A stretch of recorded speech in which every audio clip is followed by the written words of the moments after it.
As I continue down the road, my attention paces back to a time where the farce of love capsuled my mind, where love was my transgression that led to the regression of my reasoning.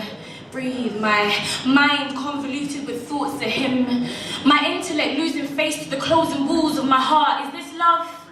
L-O-V-E that binds us together. Breathe those erotic, hypnotic notions, emotions that surrender my body to a state of arrest. Breathe, sweat, breathe in the activities, custody grips my soul in manacles of debauchery that penetrate my being. Breathe, serpent. Empty noises filling a room whilst my barren heart falls into my womb. I am empty, hollow, breathe, but this sexual stealing consumes. There's no healing, no filling a void, mending my broken heart or regaining the trust he previously destroyed. Nah, breathe. Just empty. An unholy anger was boiling inside, releasing the slow evaporation of my patience. He was well and truly gassing me alive. I was coasting from day to day, hoping one day I'd be brave, internally overflowing the drip drop on my tears, the soundtrack to this rom-com life. Though it was more like a com-rom life. Breathe. Finally, the condensation of retrospect cleared my vision. My paradigm had shifted. Present. You no longer float my boat or rock my world. You cannot breach the gates of my heart, mind, body, and soul. Unlike John Legend, I'm getting lifted off a higher glory. So no more will you infiltrate my parameters or inject promiscuous thoughts on my train. I know my worth. I need a man not just to satisfy my body, but my mind and spirituality. And if you think you can only offer the lesser of the three, well, at least think you can.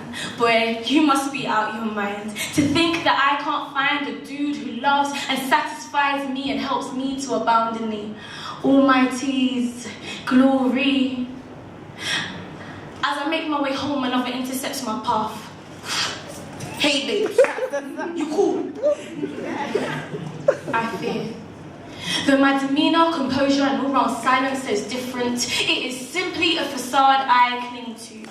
My wall of hair, makeup, and clothing, a sanctuary that I hide behind. So what you saying, no babes? What you about? Question. Who are you? Well, I am Salome, an Afrocentric princess who basks in the beauty adorned to her by her brown skin.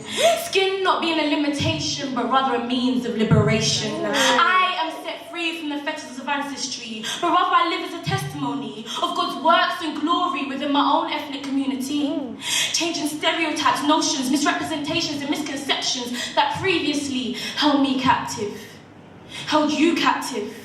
Us captive, bound by generations and generations of black inferiority philosophies. You see, when most speak of our past, they speak with detachment, as if it wasn't you, your brother, or your sister. But you fail to see how illogical it is to ignore history. His story, her story, my story, our story.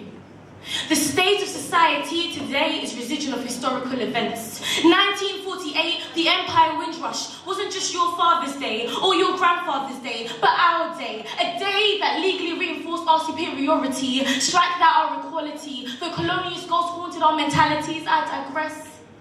Question.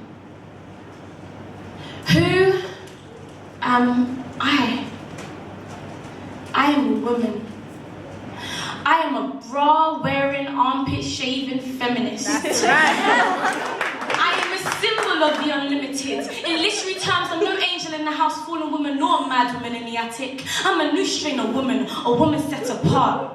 Released from the prisons of objectification, sexualization, misogyny, and the world. I do not need your validation. accommodation to sleep at night. Nor do I need an excess to weave or any other fakery to reflect my beauty. When a man comes to step to me, wait, pause, know the deal. Flattery really won't get you anywhere. Nor will having the best skin, face or hair. I'm a fiercely intelligent young woman, and you do not challenge me. I see past your supposed game.